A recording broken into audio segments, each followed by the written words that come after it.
Narayan Narayan and hi, I am Seema and आप सबका तरना defence academy channel में स्वागत है। एंड आई होप आप सब लोग बहुत अच्छे होंगे। और आप जो चैनल को सब्सक्राइब कीजिए, वीडियो को एंड तक देखिए और अपने आप को सभी जज कीजिए। आप सभी कॉपी पेन लेके बैठ जाइए।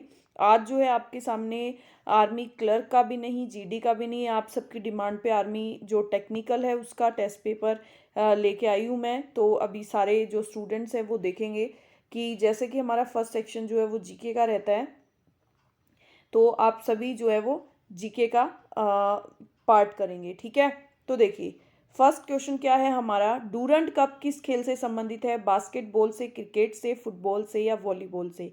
तो ये हमारा पहले भी हमारा जीडी का टेस्ट पेपर करवाए थे, उसके अंदर पूछा जा चुका है डूरंट कप किस खेल से संबंधित है, तो वो है आपका फुटबॉल से। ठीक है, भारतीय वायुसेना दिवस कब मनाया जाता है बताइए? 8 अक्टूबर को, 12 अक्टूबर को, 6 सितंबर को या 10 मई को? तो भारतीय वायुसेना दिवस जो है वो आपका 8 अक्टूबर को मनाया जाता है।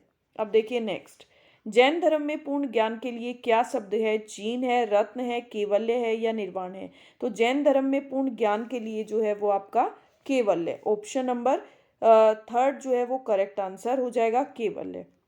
अब देखिए नेक्स्ट क्वेश्चन नंबर 4 है आपका, निम्नलिखित देशों में से किसकी संसदीय प्रकार की सरकार है बताइए?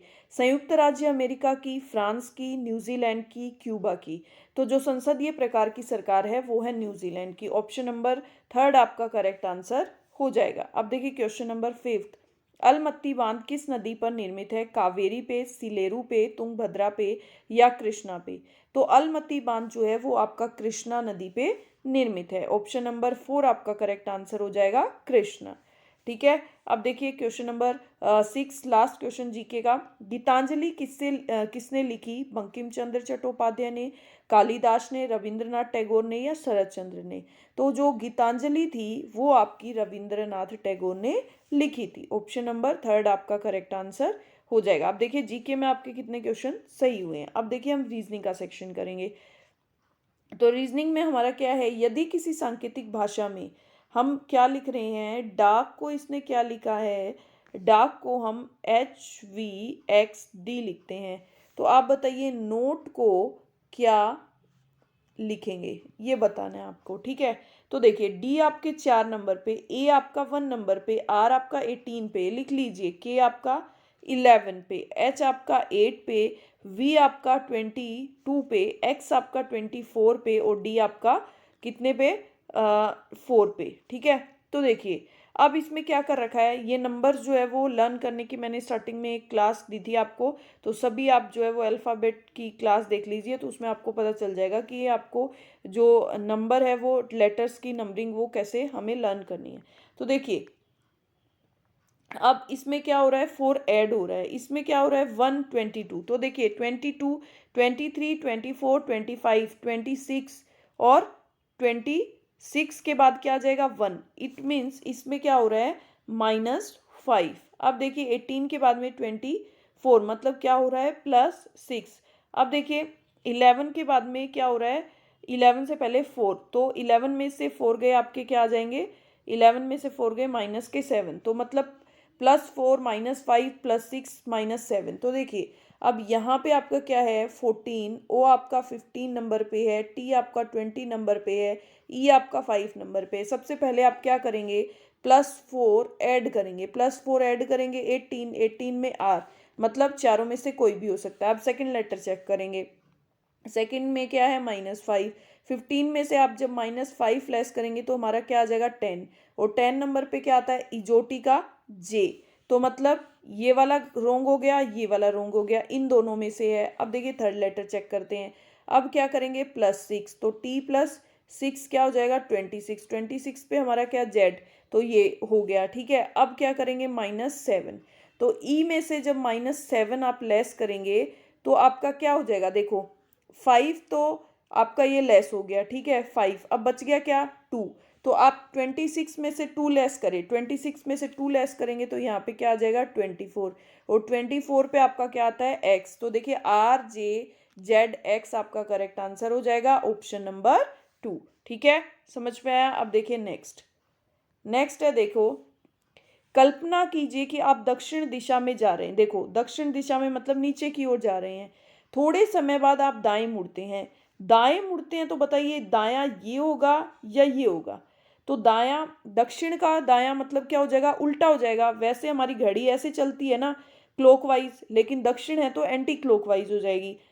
तो मतलब दायां किधर हो जाएगा, इधर हो जाएगा। इसके बाद आप बाईं ओर, बाईं ओर तो देखिए अगर नॉर्मल होता तो हमारा क्या होता, अगर देखो अब ऊपर की तरफ जाएंगे तो हमारा क्या हो जाएगा, सीधा हाथ घूमेगा तो मतलब दायां, और नीचे की तरफ हमारा क्या आ जाएगा, बायां।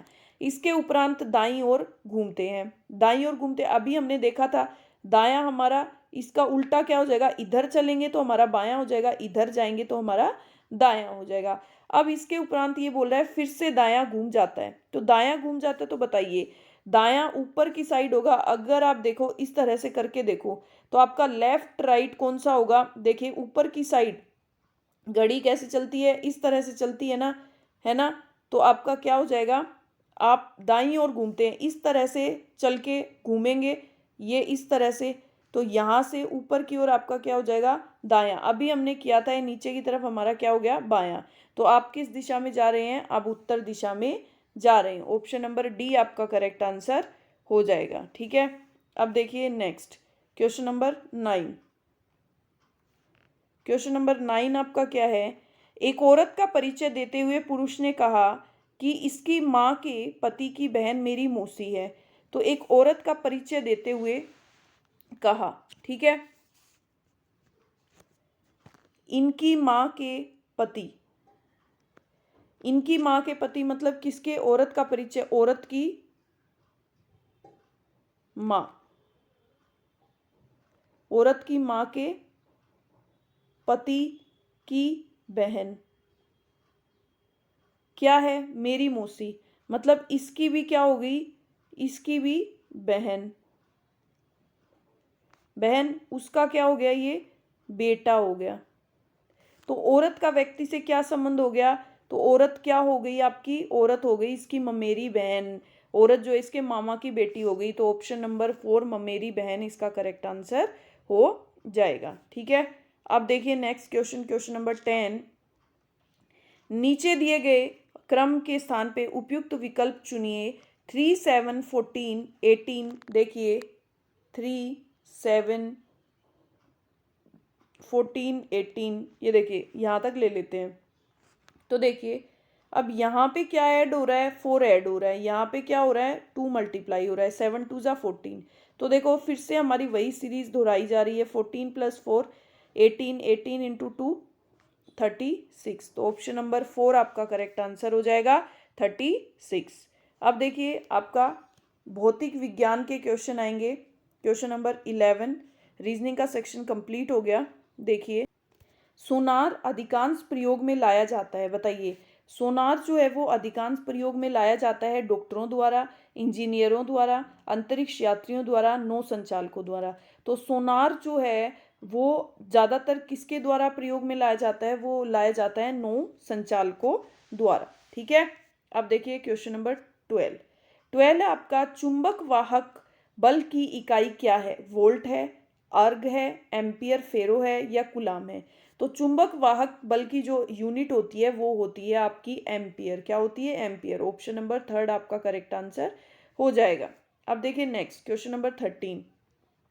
न्यूटन के प्रथम गति नियम से परिभाषित होता है, द्रव्यमान होता है, बल होता है, संवेग होता है या आवेग होता है। तो न्यूटन के जो फर्स्ट गति का नियम है उससे जो है वो आपका बल परिभाषित होता है। ऑप्शन नंबर 2 आपका करेक्ट आंसर हो जाएगा बल। अब देखिए next question number 14। Question number 14 है आपका 1 किलोग्राम का एक पत्थर तथा 2 किलोग्राम का दूसरा पत्थर दोनों साथ साथ एक ही ऊंचाई से स्वतंत्रता पूर्वक छोड़े जाते हैं तो पृथ्वी पर गिरने में लगे पत्थरों के समय का अनुपात। देखिए कोई दो चीज है, एक 1 किलो की, एक 2 किलो की, ऊपर से एक साथ फेंकी जाती है एक ही ऊंचाई से। तो ये बताइए दोनों जब गिरेंगी तो उनका पत्थरों का मतलब टाइमिंग क्या होगा। तो हम ऊपर से तो कोई चीज फेंक रहे हैं तो ऑब्वियसली वो साथ में ही गिरेगी, तो उसका रेशो जो है वो क्या होगा, 1:1। ऑप्शन नंबर 1 करेक्ट आंसर हो जाएगा। अब देखिए नेक्स्ट क्वेश्चन नंबर 15 है 4 न्यूटन एवं 3 न्यूटन के दो बल एक ही वस्तु पर विपरीत दिशा में कार्यरत हैं। कण पर बल का परिणाम होगा 5 न्यूटन, 7 न्यूटन, 1 न्यूटन, 1 न्यूटन तथा 7 न्यूटन। तो इसका क्या होगा कि इसका हो जाएगा 1 न्यूटन। ऑप्शन नंबर थर्ड आपका करेक्ट आंसर हो जाएगा। ठीक है, देखो हम आगे बढ़ने से पहले मैं आपको एक इम्पोर्टेंट न्यूज़ बता दूं कि आप लोगों को जो पहले प्रॉब्लम्स होती थी फ्री नोट्स की, हमें नोट्स प्रोवाइड नहीं होते, तो अभी जो है हमारा तरुणा पब्लिकेशन का ऐप जो है वो आ चुका है। तो आप जो है प्ले स्टोर से ऐप को डाउनलोड कर लीजिए, तो आपको वहाँ पे बहुत सारा फ्री मटेरियल मिलेगा। तो आप वहाँ से अपने साइंस के, जीके के, जो भी आपके मैथ्स के बहुत सारे आपको क्वेश्चंस मिलेंगे, उनके सॉल्यूशंस भी मिलेंगे। तो आप वहाँ से ऐप जो है वो प्ले स्टोर से डाउनलोड कीजिए और आप जो है वो उसका बेनिफिट उठाइए। ठीक है, तो आपकी अब जो प्रॉब्लम है नोट्स की तो वो सोल्व हो गई है। ठीक है, तो अब देखिए क्वेश्चन नंबर 16। चंद्रमा पर ले जाने पर वस्तु का भार बढ़ जाएगा, कम हो जाएगा, वही रहेगा, दुगुना हो जाएगा। तो अगर चंद्रमा पर हम कोई वस्तु लेके जाते हैं कुछ, तो उससे क्या हो जाएगा, भार जैसे जैसे ऊपर जाएंगे तो वस्तु का भार क्या हो जाएगा, कम होता जाएगा। अब देखिए हॉर्स पावर क्या है। हॉर्स पावर जो है वो घोड़े की शक्ति है, बल का मात्रक है, शक्ति का मात्रक है, या इनमें से कोई नहीं। तो हॉर्स पावर जो है, हॉर्स पावर से ही पता लग रहा है ये क्या है, शक्ति का मात्रक है, पावर का मात्रक है। अब देखिए क्वेश्चन नंबर 18। निम्न रंगों में विषम को पहचानिए। तो देखिए हरा, भूरा, लाल और पीला, इनको कोई ना कोई कलर बनाने से ये कोई ना कोई कलर बनता है।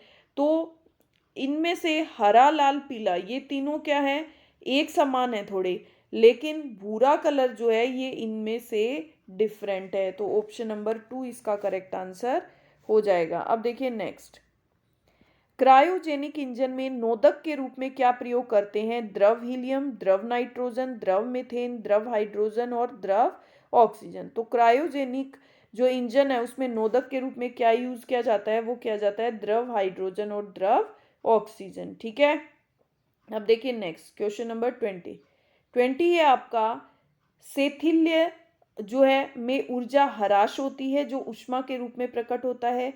से चुंबकन क्षेत्र में ऊर्जा लब्धि होती है। से किसी चुंबक की चुंबकन तीव्रता शनै शनै कम होते शून्य हो जाती है। में ऊर्जा ह्रास नहीं होता है। तो इसके अंदर को क्या हो जाएगा, सेथिल्य में ऊर्जा जो है वो ह्रास होती है जो ऊष्मा के रूप में प्रकट होती है। तो ऑप्शन नंबर 1 आपका करेक्ट आंसर हो जाएगा। अब देखिए next question number 21 number question क्या है, यदि 60 वोल्ट का बल्ब प्रतिदिन 5 घंटे प्रयोग में लिया जाए 30 दिन में कितने यूनिट बिजली खर्च होगी। तो देखिए सीधा सा है ये कि 60 वोट, ठीक है, कितना 5 घंटे और कितने दिन, 30 दिन तक। अब हम जो है वो यूनिट में चेंज करने के लिए इसको क्या करेंगे, वोट को 1000 से डिवाइड कर देंगे। ठीक है, तो ये कट किया, 0 से 0 गया, सॉरी 2 0 से, अब 5 दूनी 10, ठीक है, 2 तिया 6, तो ये यूनिट कितनी आ गई आपकी। तो जब हम इतनी बिजली खर्च करेंगे तो हमारी 30 दिन की कितनी यूनिट आ गई, 9 यूनिट। ठीक है, अब देखिए अब आपको बोला है कि 15 ओम, 20 ओम तथा 30 ओम के प्रतिरोध समांतरबद्ध है, तो परिणामी समतुल्य। तो प्रतिरोध समांतरबद्ध बोला है आपको। ठीक है, तो आपको परिणामी समतुल्य निकालने के लिए हम क्या करेंगे, 1/15 ओम प्लस 1/20 ओम प्लस 1/30 ओम। अब देखो इनका एलसीएम लिया तो आपका क्या आया, 60। एलसीएम लेंगे तो हमारा क्या आएगा, 60। तो 15 4 जा 60, 23 जा 60, 32 जा कितना आ जाएगा, ये आपका 32 जा आ जाएगा 60। ठीक है, तो ये कितना आ जाएगा, 4 3 7 और 2 9, 9/60। जब आपका इसका आंसर निकालोगे आप परिणामी समतुल्य, तो आपका आंसर आ जाएगा 60/9। ठीक है। अब देखिए next question number 23। Question number 23 आपका क्या है, मनुष्यों के लिए शोर की सहन सीमा करीब करीब होती है। बताइए एक मनुष्य जो है वो शोर की कितनी जो है वो पावर को सहन कर सकता है, 45 डेसिबल, 85 डेसिबल, 125 डेसिबल या 155 डेसिबल।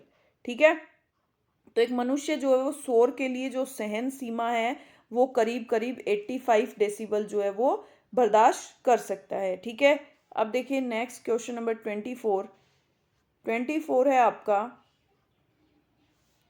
नाभिकीय संलयन अभिक्रिया में एक भारी नाभिक स्वतः ही दो मध्य द्रव्यमान के नाभिकों में टूट जाता है। एक भारी नाभिक तापीय न्यूट्रॉनों से अभिक्रिया कर दो भागों में टूट जाता है। एक हल्का नाभिक न्यूट्रॉनों की बौछार से टूट जाता है। दो हल्के नाभिक मिलकर भारी नाभिक बनते हैं, वे कुछ अन्य कण भी उत्सर्जित होते हैं। ठीक है, तो इसका आंसर हो जाएगा आपका ऑप्शन नंबर 4 की नाभिकीय संलयन अभिक्रिया में दो हल्के नाभिक मिलकर भारी नाभिक बनाते हैं, वे कुछ अन्य कण भी उत्सर्जित करते हैं।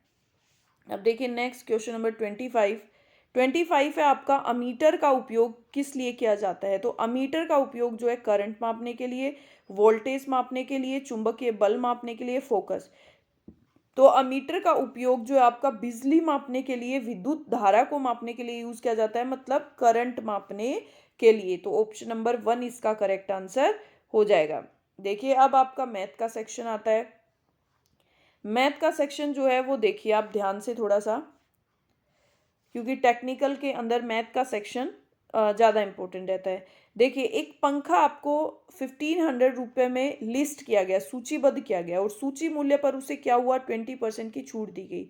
तो अब 1104 रुपये के निवल मूल्य, नेट मूल्य पर लाने के लिए उसको कस्टमर को कितनी और छूट देनी चाहिए। तो देखिए इसमें हम क्या करेंगे, देखो 1500 पे उसने कितने की छूट दी, 20 की, मतलब कितने की हो गई वो तो 15 8 जा 120, तो वो वस्तु जो कितने की हो गई, 1200 की।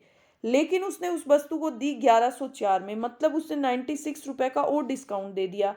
अब वो डिस्काउंट जो है वो किस पे दिया है, उसने 1200 पे दिया है। तो ये डिस्काउंट कितना होगा हमें वो निकालना है। तो 12 8 जा 96। ठीक है, तो ऑप्शन नंबर 1 आपका करेक्ट आंसर हो जाएगा। उसे इतने पे लाने के लिए उसे 8% की कस्टमर को और छूट देनी होगी। अब देखिए नेक्स्ट, देखिए यदि बी से ए 40% अधिक है। अब यहाँ पे बी और देखो ए और बी ले लो। ठीक है, तो अब देखो ए बी से ए क्या है, 40% अधिक है। ठीक है, ए बी सी तीनों ही लिख लेते हैं हम। ठीक है, अब देखो ए किससे अधिक है, बी से, कितना, 40। तो बी हमने मान लिया 100, ये मान लिया हमने 140। अब बोल रहा है सी से बी 20% कम है। अब ये 20% कम है, मतलब 100 आपका क्या है, 80। आपको लाना क्या है, 100 लाना है, 100। इसको कट किया, 4 2 जा 8, और ये कितनी बार कट हुआ, 25। 2 5 जा 10, 5 25, 5 जा 125। ये आपका रेशियो आ गया। अब आपको पूछा है AC, तो AC पूछा है तो आप कट कर दो। तो यहाँ पे कट करोगे आप 2 की टेबल से कट कर दो, या 5 से कर दो। 5 2 जा 10, और बच गया कितना, 440। तो 5 8 जा 5 8 40, ये कितना हो जाएगा, 5 2 जा 10, 2 5 5 जा 25। तो आपका आंसर आ जाएगा 28:25। ऑप्शन नंबर 4 आपका करेक्ट आंसर हो जाएगा। ठीक है, अब देखिए next question number 28 number question आपका क्या बोलता है। देखो 8 आदमी एक काम को 12 दिन में कर सकते हैं। देखो हम इसको सिंपली कैसे लिखते हैं, देखो इसको लिखते हैं कि 8 मैन 12 डेज में एक काम को करते हैं, 4 वुमेन उसी काम को 48 डेज में करते हैं। इसको इस तरह से लिख लो। और 10 बच्चे 10 चिल्ड्रन, ठीक है, ये वुमेन थी, ठीक है, चिल्ड्रन उसी काम को 24 डेज में करते हैं। तो ये बोल रहा है कि बताएं कि 10 आदमी, 4 औरतें और 10 बच्चे एक साथ उस काम को कितने दिन में कर सकते हैं, ये बताना है आपको। ठीक है, तो हम सबसे पहले क्या करेंगे, या तो आप इनको सिर्फ वुमेन बना लो या मैन बना लो या बच्चे बना लो। ठीक है, तो हम सबसे पहले क्या लिखते हैं कि 8 मैन इंटू 12, 12 दिन। ठीक है, और 4 women is equal two into 48 days, ये बराबर है, बराबर है। तो इसको कट कर दो, 8, इसको कट कर दो, 4 2 ज़ा 8 और 14 4 ज़ा 12 चौके 48। ठीक है, और ये कट हो जाएगा, 2 दूनी 4। तो मतलब एक आदमी कितनी औरत के बराबर हो गया, 2 औरतों के बराबर हो गया। तो हमने आदमी को औरत में कन्वर्ट कर लिया, तो बच्चों को भी औरत में कन्वर्ट कर लेते हैं। ठीक है, तो यहाँ पे लिखेंगे हम 10 children into 24 is equal to 4 women into 48 दिन। ठीक है, हम दोनों को एक साथ ही कन्वर्ट करते हैं। ठीक है, तो ये 24 2 ज़ा 48। ठीक है, और ये क्या था हमारा, 4 था ना। हाँ, तो अब देखो, ये इसको कट किया हमने, 2 5 ज़ा 10। तो अब देखो, अब एक बच्चा कितनी औरत के बराबर हो गया, 4/5 वुमेन के बराबर हो गया। अब हम यहाँ पे क्या कर लेते हैं, देखो 8 आदमी कितनी औरतों के बराबर है, 2 औरतों के बराबर है। तो 8 दूनी कितना हो गया, सॉरी 8 मैन जो है वो कितनी औरत के बराबर है, 2 के बराबर है। ठीक है, तो ये कितना हो गया आपका, ये हो गया आपका। तो देखो, अब आपको पूछा क्या है इसमें, 10 आदमी, 4 औरत और 10 बच्चे उस काम को एक साथ करेंगे तो कितने दिन में होगा। तो पहले हम इनको सबको किस में कन्वर्ट कर लेते हैं, औरत में। ठीक है, तो यहाँ पे क्या है, 10 आदमी। तो 10 आदमी के बराबर क्या है, एक आदमी कितनी औरत के बराबर है, 2 के बराबर है। ठीक है, तो यहाँ पे कितने आदमी हो गए, मतलब कितनी औरत हो गई, 10 औरत हो गई। ठीक है, अब 4 औरत तो हमें दे ही रखी है, तो ये तो हम यहाँ पे लिख लेंगे। और 10 बच्चे, अब इन बच्चों को भी हम औरत में कन्वर्ट कर लेंगे। तो एक औरत हमारी, एक बच्चा कितनी औरत के बराबर है, 4/5 वुमेन के बराबर है। तो 5 दूनी 10, तो ये कितना हो जाएगा, 8 वुमेन। तो टोटल औरत कितनी हो गई, वुमेन कितनी हो गई, 20 + 8, 28, 28 + 4 32 वुमेन। अब देखो, अब इसको आप यहाँ पे लिख लो कि आपकी 4 वुमेन जो है वो 48 डेज में एक काम को करती है, तो आपकी 32 वुमेन जो है वो उसी काम को कितने दिन में करेंगी। तो देखो, इसको इस तरह से करते हैं, 4 × 48 डिवाइड बाई 32। अब इसको कट कर लो, 4 8 जा 4 8 32 और 8 6 जा 48। मतलब वो कितने दिन में करेंगे आपके एक साथ काम, 6 दिन में उस काम को कंप्लीट करेंगे। ठीक है, थोड़ा सा लेंदी था ये क्वेश्चन, बट आई होप आपको समझ आ गया होगा। ठीक है, अब देखिए नेक्स्ट क्वेश्चन, क्वेश्चन नंबर 29 में बोल रहा है कि निम्नलिखित भिन्नों में सबसे बड़ी कौन सी है। तो सबसे बड़ी बतानी है। तो देखो, यहाँ पे आप क्या करो, 0 पॉइंट लगाओगे ना, तो यहाँ पे 0 लगा लिया करो, आपके लिए आसान होगा, क्योंकि आपको 0 पॉइंट तो लगाना ही है, क्योंकि आपका डिवाइड नहीं जाएगा। तो देखो 3 6 जा 18, 3 6 जा 18, ये कंटिन्यू चलता रहेगा। यहाँ पे हमने 0 लगाया, तो 0.11 7 जा 77, फिर 3 बच गया, तो 11 2 जा 32। फिर यहाँ पे 0 लगाया, तो 0.56 जा 30। ठीक है, और आपको क्या पूछा है, बड़ा। तो देखो 0 पॉइंट, यहाँ पे 0 लगाया, तो 17 छिका 102। अब आपको बड़ा पूछा है तो देखने की जरूरत नहीं, 7 इसी में ही है, बाकी सब 6 से स्टार्ट हो रहे हैं। तो ऑप्शन नंबर 2 आपका करेक्ट आंसर हो जाएगा। ठीक है, अब देखिए next question number 30। Question number 30 में आपको क्या बोला है, 3/4, 4/5 और 7/60 का आपको HCF बताना है। जब भी आपको डेसिमल के अंदर, जब भी आपको फ्रैक्शन में HCF या LCM निकालना होता है, तो जो निकालना होता है, तो सबसे पहले जो ऊपर वाली है 3 4 7, इसका तो हम क्या करेंगे, HCF। और 4 5 60, इसका हम क्या निकालेंगे, LCM। ठीक है, तो देखो 3 4 7 का HCF क्या आ जाएगा, कुछ भी कॉमन नहीं है, तो 1।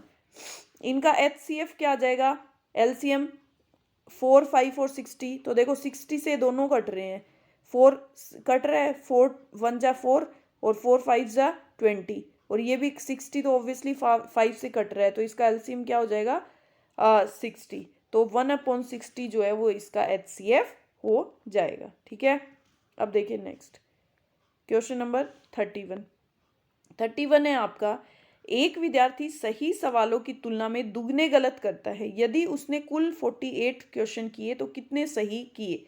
तो देखो वो बोल रहा है कि सही सवालों की तुलना में डबल रोंग कर रहा है, तो सही सवाल 1 किए तो उसने रोंग 2 किए हैं, और टोटल उसने कितने क्वेश्चन किए हैं 48, तो टोटल कितने हो गए 2 + 1 मिला के 3 क्वेश्चन किए, तो कितने क्वेश्चन उसने हल किए हैं, मतलब तो कितने क्वेश्चन उसने सही किए मतलब 1, तो 3 1 जा 3 और 3 6 जा 18।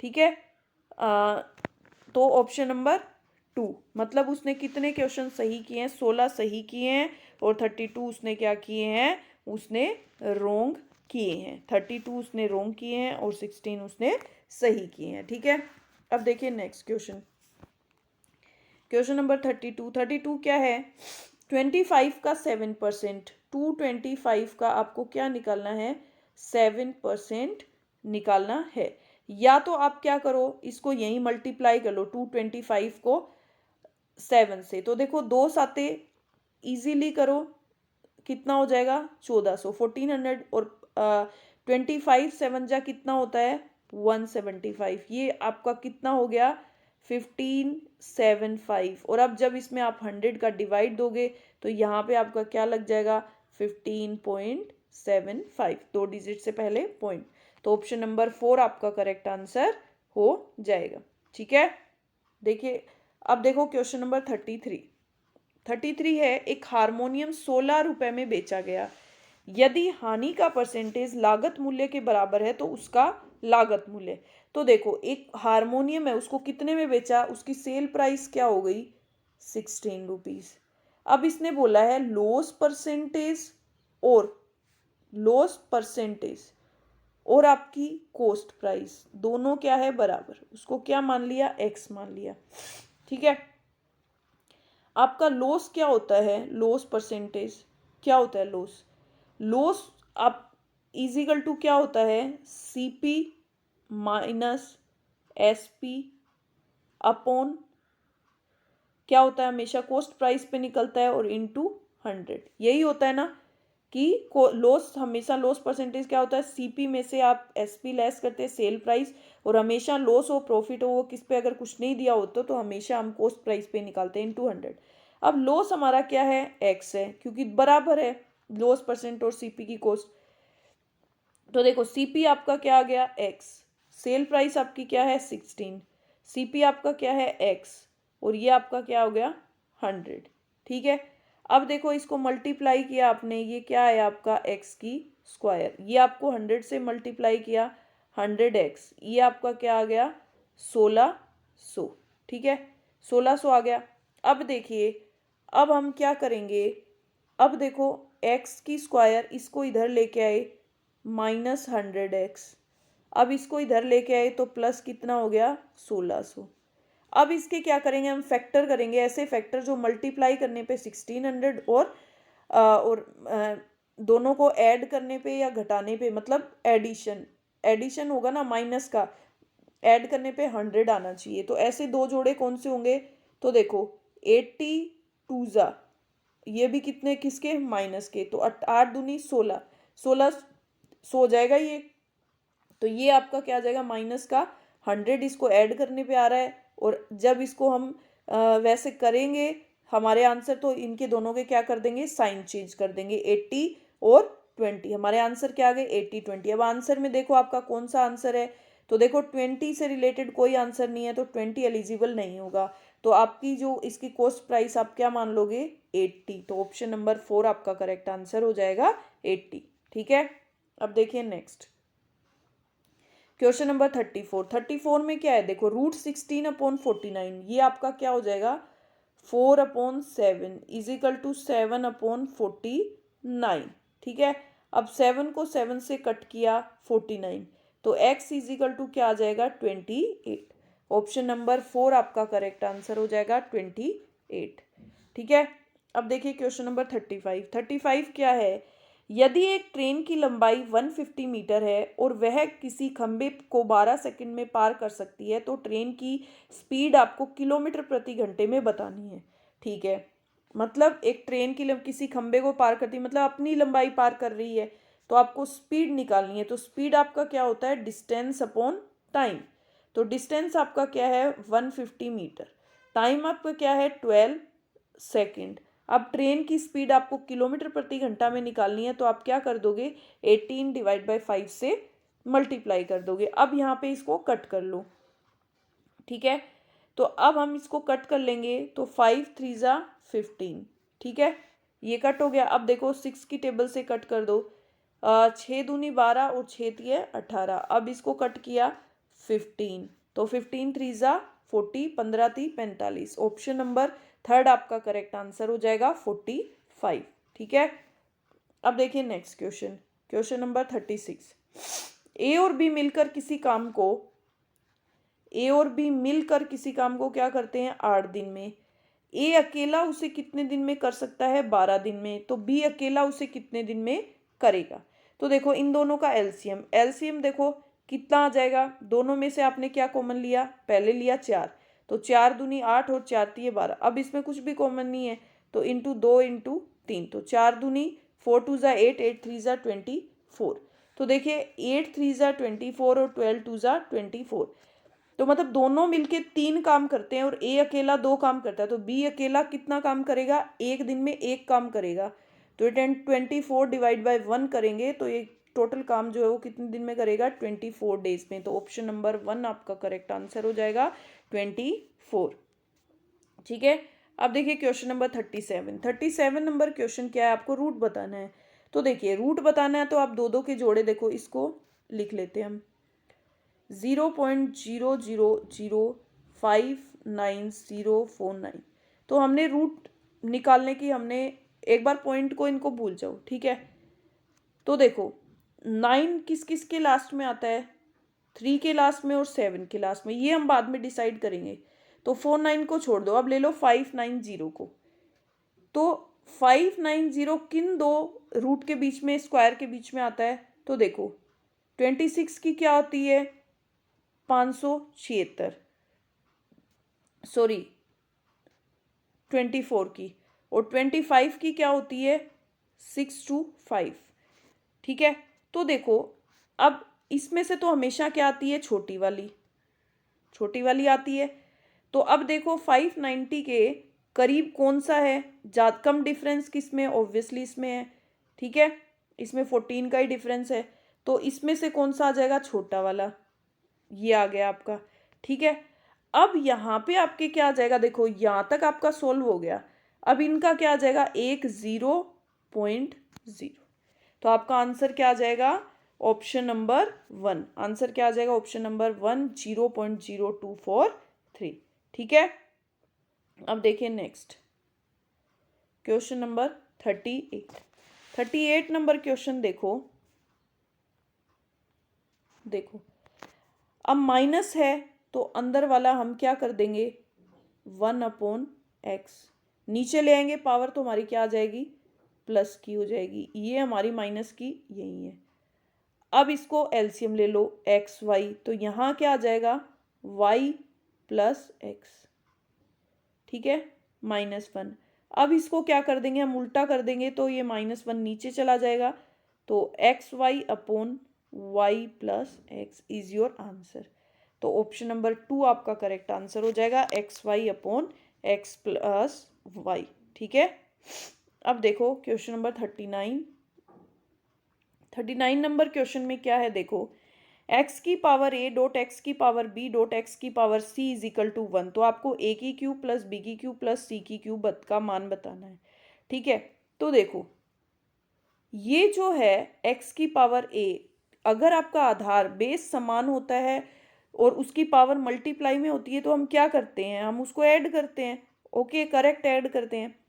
तो हम यहाँ पे जब इसको ऐड करेंगे x की power a plus b plus c, और किसी की भी 1 जो वैल्यू होती है तो उसकी पावर को क्या लिख सकते हैं हम, x की पावर 0। अगर किसी की पावर 0 होती है तो उसकी वैल्यू क्या होती है, 1।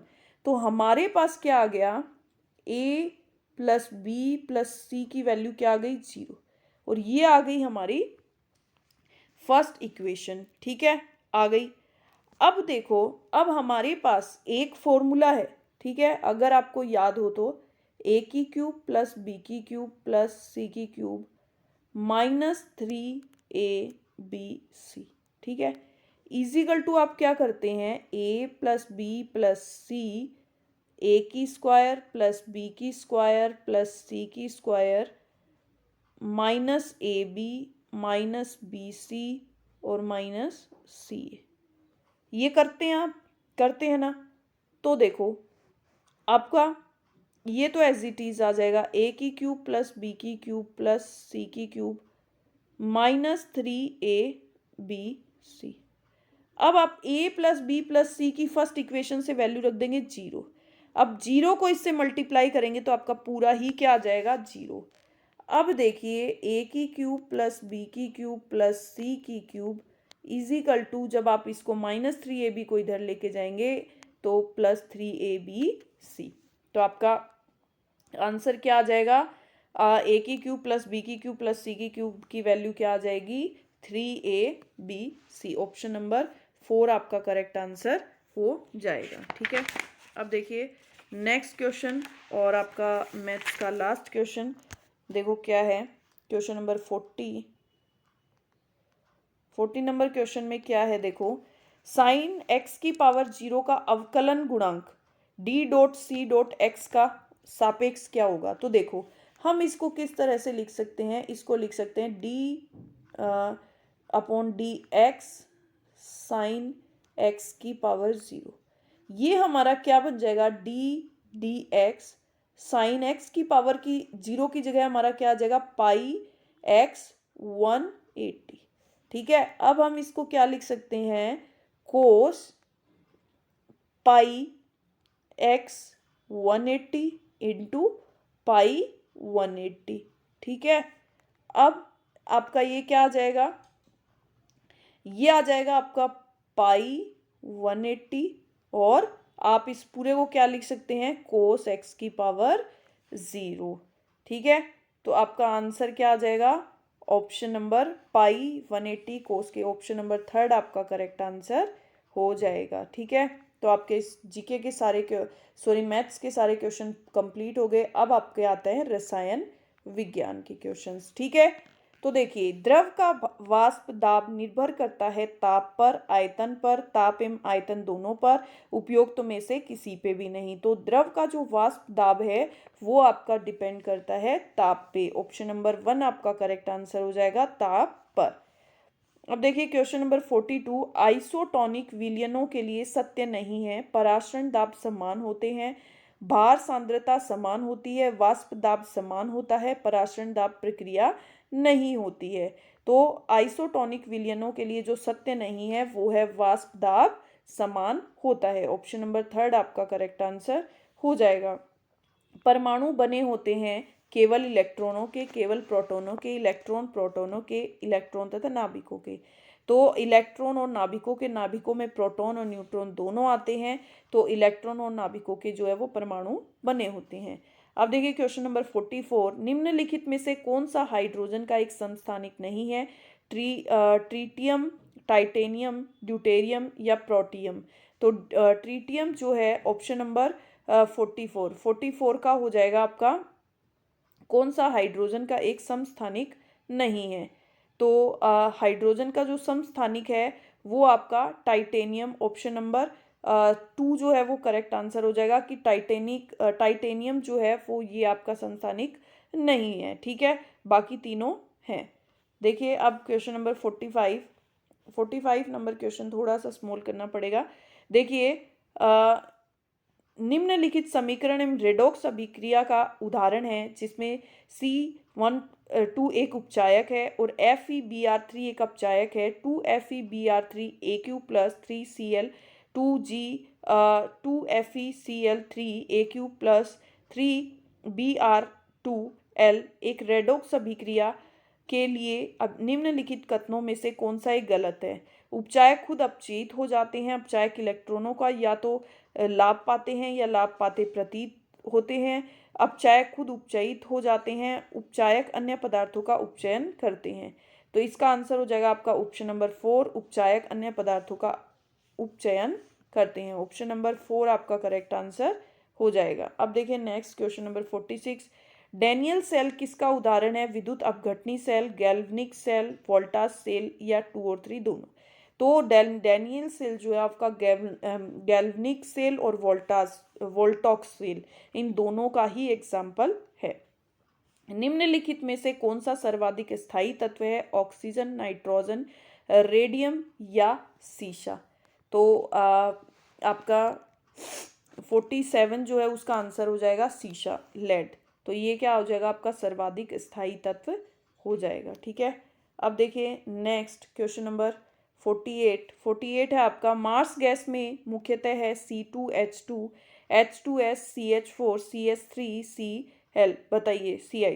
तो मार्स गैस के अंदर जो है वो आपका होता है CH4। क्या होता है? मीथेन गैस होती है, CH4 मीथेन गैस। ठीक है, ऑप्शन नंबर 3 आपका करेक्ट आंसर हो जाएगा। अब देखिए क्वेश्चन नंबर 49। सबसे अधिक आघातवर्धक धातु है चांदी, लोहा, एल्यूमिनियम और सोना। सबसे ज्यादा आघातवर्धक, इसमें ऑप्शन नहीं दे रखा, सबसे ज्यादा आघातवर्धक जो धातु है वो आपकी सोना होती है, इसलिए करेक्ट आंसर इसमें सोना करना। आप ऑप्शन नंबर नहीं दे रखा, सोना कर लेना आप इसमें। ठीक है, निम्नलिखित में से कौन सी धातु सर्वाधिक भारी है? सोना, तांबा, चांदी और सीसा। तो सबसे ज्यादा जो धातु भारी होती है वो है आपकी सोना। ऑप्शन नंबर 1 आपका करेक्ट आंसर हो जाएगा, सोना। ठीक है, तो आज का आपका टेस्ट पेपर कंप्लीट हुआ। सभी मुझे कमेंट सेक्शन में लिख के बताइए आपके कितने रॉन्ग हुए हैं और कितने राइट हुए हैं। और ठीक है, और सभी को फ्री मटेरियल चाहिए, उसके लिए आप प्ले स्टोर से तरना पब्लिकेशन का ऐप डाउनलोड कर लीजिए। आपको बहुत अच्छा मटेरियल वहाँ पे प्रोवाइड होगा और आपका एग्ज़ाम ज़रूर क्वालिफाई होगा। ठीक है, बाय, कल फिर मिलते हैं इसी टाइम।